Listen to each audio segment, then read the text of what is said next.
Hi, I'm Ian Matthews and you're watching Tango Tasters. I'm going to be talking about something today which I've heard coined as toyboxing within Tango. It's an interesting idea and one I like a lot.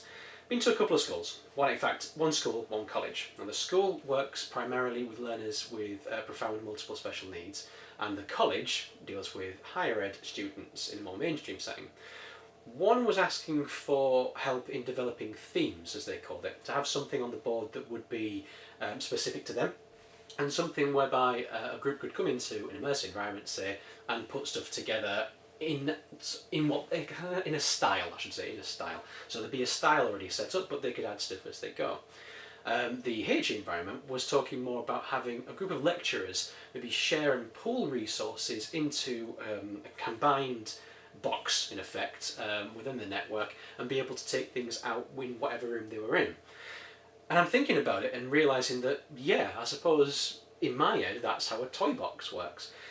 If you think of it, Tango is the box, but it'll be up to the people who want to put stuff into the box and take stuff out of the box in a way that kind of suits them. So you'll have your own toys, you'll have your own resources, but Tango's going to allow you a place to put everything in and hopefully bring everything out at a time that suits you.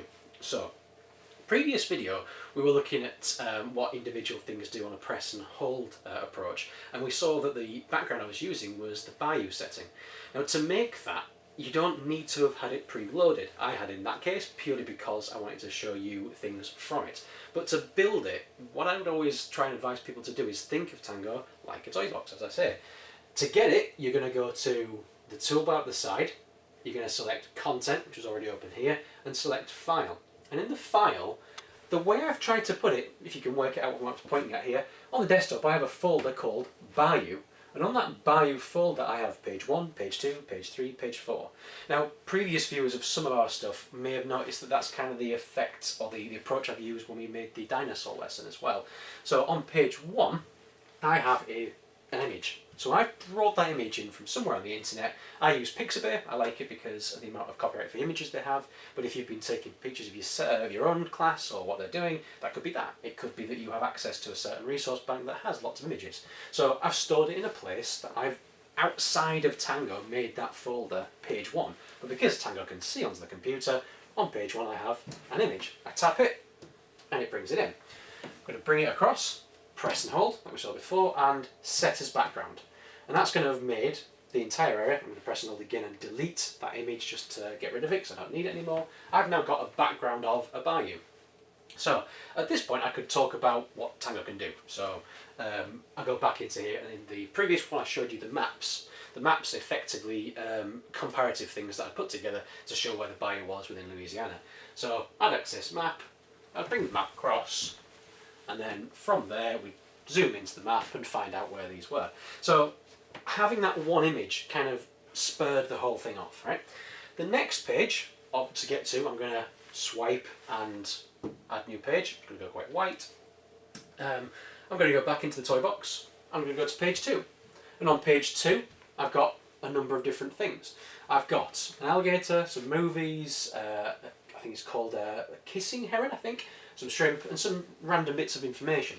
I can select them all one at a time, or I can bring them all in and add to workspace, and it's going to populate the lot. Just so you can see a bit clearer, I'm going to go to background. I'm going to choose a kind of a greeny colour for now. Okay, hopefully might make it appear a bit easier. And I'm going to bring in one of the information bits I've taken. So it's going to say, for example, a bayou is a slow-moving creek or swampy section of a river or a lake. Yeah, move that across. So all the stuff from my toy box effectively has been thrown at the board, but it's up to me now to play and manoeuvre and work it out.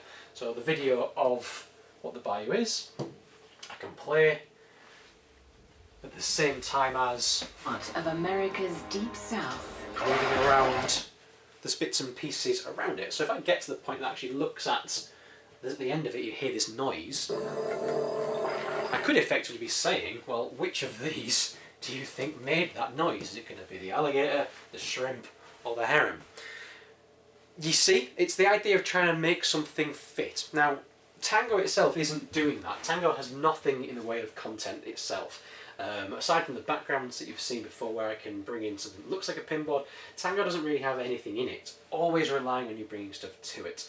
So all I've done to get this is effectively go and find all these different elements, okay? So I've gone to, as you've just seen, bring in stuff from content, file, and bring them in from where I've saved them. In this case, I think I put them on the desktop. To create the background, the same as before, press and held and create a background. Each of these are individually, maneuverable.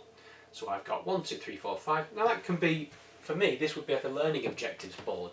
So for the school that was after the themes, what we'd have would be something like this that was set up to be our beginning of the day activities. So if it was personalised for individual learners, let's say, we could have, right, number 1, and we can then write on there, we are going to sing the Welcome to School song. Number 2, we're going to go find our books. Number 3, and so on.